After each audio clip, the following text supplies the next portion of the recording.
우리 남녀가 그 연애를 할 때 처음 이 사랑을 고백하게 됩니다. 프로포즈라고 하죠. 프로포즈를 합니다. 나는 당신을 사랑합니다. 당신 없이는 살 수가 없습니다.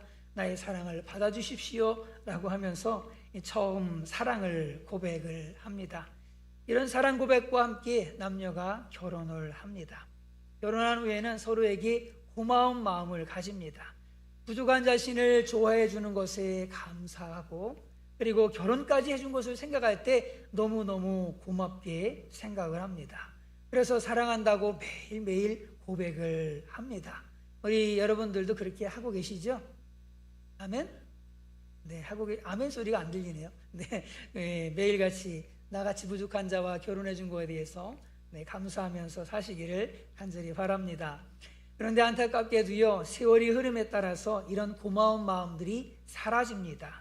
그리고 모든 것을 당연하게 여깁니다. 때로는 자신이 손해본다는 생각도 합니다. 처음에는 감사로 시작을 했는데 세월이 흐르면서 생각이 달라지는 겁니다. 그래서 어떤 사람이 처음 그 사랑 고백이 변하지 않은 채 얼마나 지속되는지 그것을 알아보기 위해서 연구를 했습니다. 그런데 평균적으로 18개월 정도가 된다고 합니다. 가장 오래 가는 경우는 3년까지 가는 경우도 있는 것 같습니다. 근데 여기는 좀 예외가 있는 것 같아요. 우리 김두혜 전교님네를 보면은 3년은 아니고 한 돌아가실 때까지 아주 너무 닭살 부부라서 아주 옆에 있는 게 부담스러운데 네, 하여튼 사랑이 이렇게 넘치는 모습이 참 아름답고 좋습니다. 그래서 이런 말이 있어요. 20대는 뭐에 미쳐서 산다? 사랑에 미쳐서 살고, 30대는 실망을 느끼면서도 그냥 이렇게 사는 거예요. 40대는 어쩔 수 없어서 그냥 살고, 50대는 정 때문에 살고, 60대는 고마워서 살고, 70대는 불쌍해서 산다라고 얘기를 하는데 정말 공감이 가는 것 같습니다. 저는 이제 50대잖아요. 저는 50대인데 하다 보니까 이제 뭐 그냥 정이 들어서 그냥 사는 것 같아요. 네, 다른 것보다도. 네.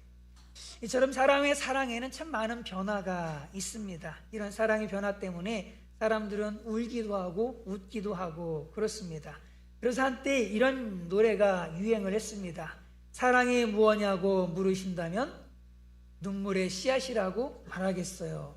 우리 어르신들은 잘 아시는 노래 같으네요. 왜 사랑이 눈물의 씨앗일까? 영원할 것 같았던 그 첫사랑의 배신 때문입니다. 그래서 김광규 시인은 그의 시집에서 이런 글을 썼습니다. 앞으로 달려가면서 뒤돌아볼 줄 모른다면 인간일 필요가 없습니다. 서먹서먹하게 다가가 경어로 말을 걸던 때로, 처음 만나던 때로 우리는 가끔씩 되돌아가야 합니다.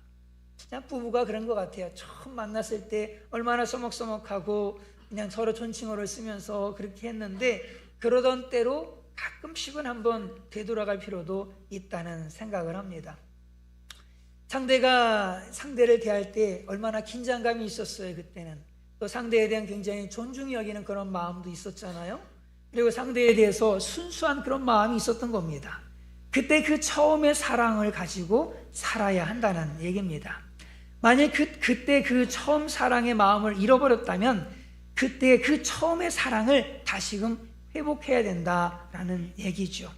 신앙생활도 그렇습니다. 신앙생활 하다 보면은 신앙의 변질이 올 수 있습니다. 처음에는 처음에 가졌던 그 사랑이 식을 수가 있어요. 열정이 식을 수가 있습니다. 처음에는 예수님이라는 그 이름만 들어도 가슴이 그냥 설레고 십자가만 바라보아도 눈물이 막 났었습니다.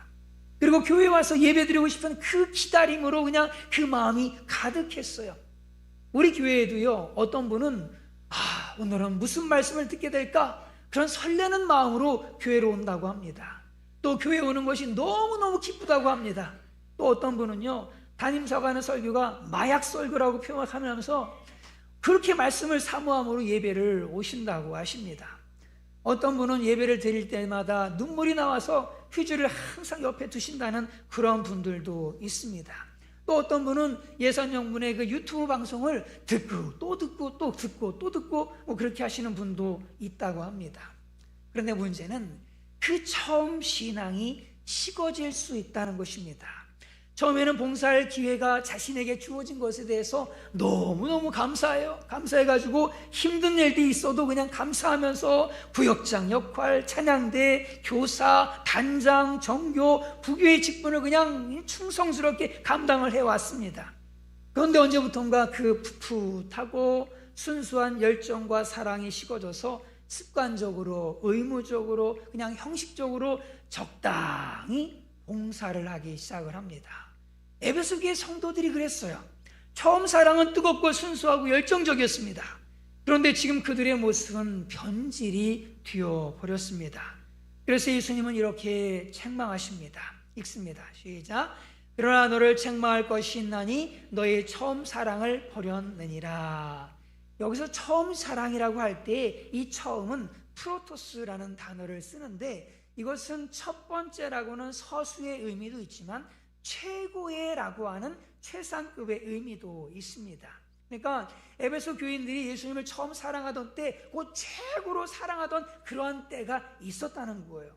그런데 이 에베소 교회가 예수님을 처음으로 사랑하던 그 사랑 고백할 때에 그 최고의 사랑의 고백을 이제는 버렸다는 얘기죠. 왜 첫사랑, 처음 사랑을 버렸을까요? 왜냐하면 다른 사랑의 대상이 생겼기 때문입니다. 그래서 그 처음 사랑을 버렸습니다. 그렇다고 에베소 교인들이 예수님을 믿는 믿음을 완전히 버렸다는 얘기는 아닙니다. 예수님을 믿는 믿음도 있지만 예수님보다 더 사랑하는 존재가 생겼다는 말씀이에요. 그들은 예수님 말고 그 다른 것에 한눈을 팔았습니다. 예수님보다 세상적인 것을 더 사랑을 했어요. 예수님보다 더 사랑하고 더 좋아하는 것이 생겼습니다. 골프가 더 좋고, 축구하는 게 더 좋고, 등산하는 게 더 좋고, 낚시하는 게 더 좋고, 드라마 보는 게 더 좋아요. 그런 것들을 더 사랑하는 겁니다. 예수님보다 돈이 더 사랑스럽고 사람들의 인기가 더 사랑스러운 거예요. 심지어 에베소 전역을 대표하는 아데미 신이 있는데 그 아데미 신에 관심을 갖고 했던 겁니다. 이렇게 처음 사랑을 잃어버린 에베소 교인들을 예수님은 심하게 책망하십니다. 읽습니다. 시작. 그러나 너를 책망할 것이 있나니 너의 처음 사랑을 버렸느니라. 왜 이렇게 책망을 하시는 걸까? 왜 이렇게 심하게 책망하시는 걸까? 왜냐하면 교회는 하나님 예수님과의 언약 관계에 있기 때문에 그렇습니다. 결혼하지 않은 사람이 누군가를 좋아하다가, 결혼하지 않은 사람이 누군가를 되게 좋아했어요. 그러다가 다른 사람 좋아한다고 해서 그게 별 문제가 됩니까? 문제가 되지 않죠. 결혼하지 않았으니까 이 사람들 좋아할 수 있는 거고 이 사람들 좋아할 수 있는 거고 자유가 있어요. 자유가 있습니다. 그런데 결혼을 해서 결혼 서약까지 했는데 배우자 말고 다른 사람을 사랑하게 되어진다면 어때요? 그거는 심각한 문제가 됩니다. 그런데 예수님과 교회의 관계가 바로 이러한 부부 관계다라고 하는 거예요. 읽습니다. 시작. 내가 하나님의 열심으로 너희를 위하여 열심을 내노니 내가 너희를 정결한 처녀로 한 남편인 그리스도께 드리려고 중매함이로다. 예수님과 교회를 중매시킨다, 이런 얘기하고 있는 거예요.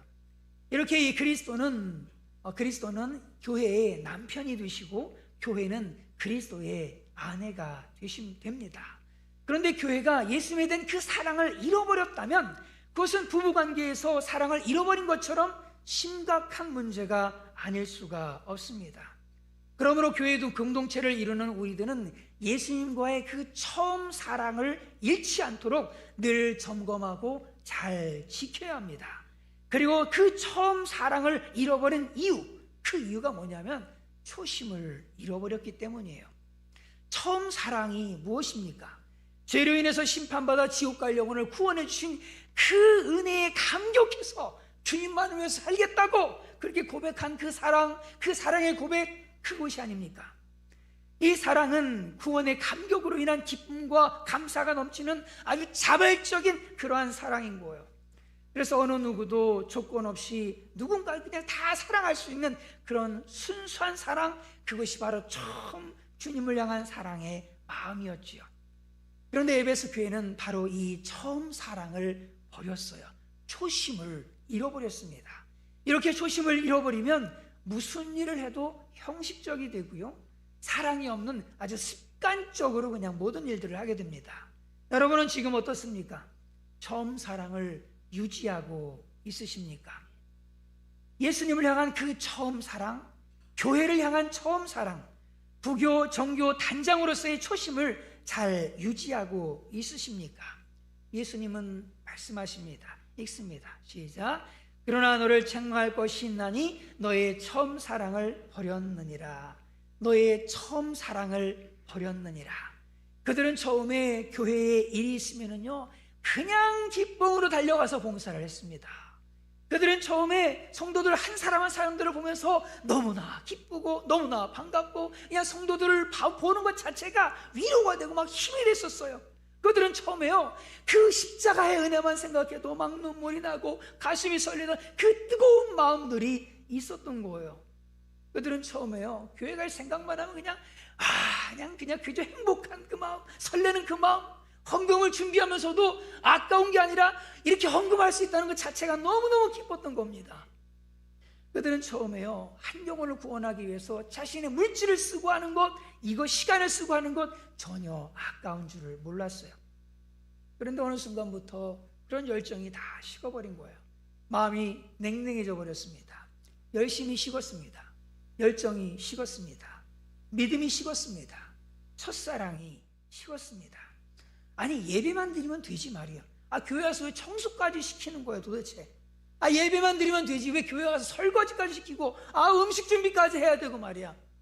예배만 드리면 되지. 예배만 드리면 되지. 교사는 웬 교사를 하라고 그러는 거야 도대체? 내가 교회 위로받으러 왔지 내가 일하러 왔나? 내가 세상에서 지치고 피곤하고 힘들어 죽겠는데 교회까지 와서 일 시키면 나 어디 가서 쉬냐고 라고 하면서 불평을 하기 시작을 하는 거야. 그리고는 억지로 마지못해 누구 할 사람도 없으니까 그냥 의무감으로 그냥 봉사하기 시작을 하는 거야. 그리고는 마음이 그냥 교만해져 가지고는 이 사람들을 그냥 도마 위에 딱 올려놓고 그냥 열심히 재단하고 정죄하고 판단하고 비판하고 그렇게 하기 시작을 하는 겁니다.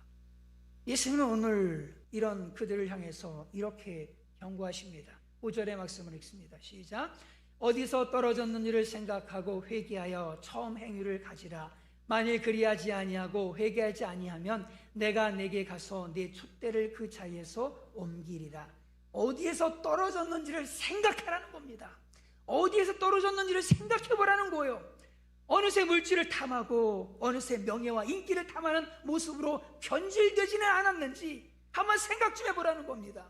순수한 열정과 헌신이 다 사라져버린 이러한 모습, 어디서 떨어졌는지, 어디서부터 내가 변질돼 버렸는지 이걸 좀 생각해보라는 거예요. 그리고 회개하라고 하세요. 회개하라고 합니다. 다시 한번 읽습니다. 시작.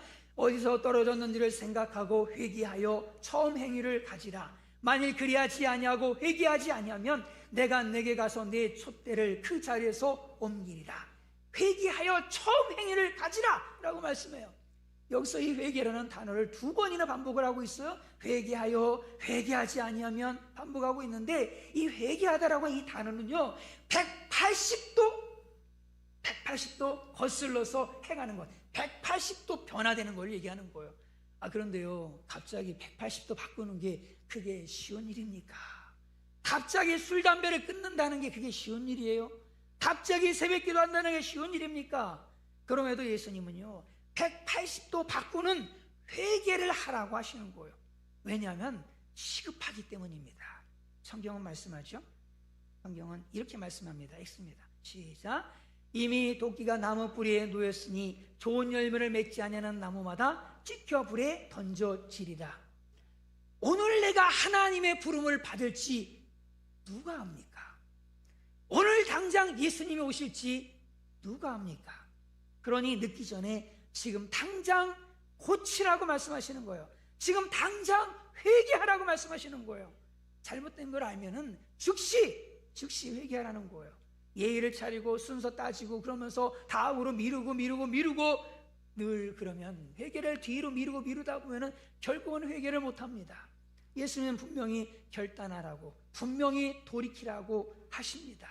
그리고 처음 행위를 가지라고 하세요. 또 읽습니다. 시작.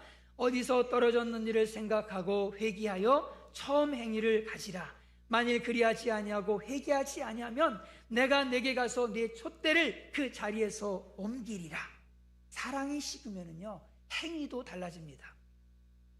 처음 사랑을 잃어버리면 처음에 했던 그 행위들도 다 잃어버리게 되어져요. 처음에 했던 그 순수한 헌신의 그런 행위들을 더 이상 하지 않습니다. 그러나 예수님은 처음 사랑을 회복하라고 명령하세요.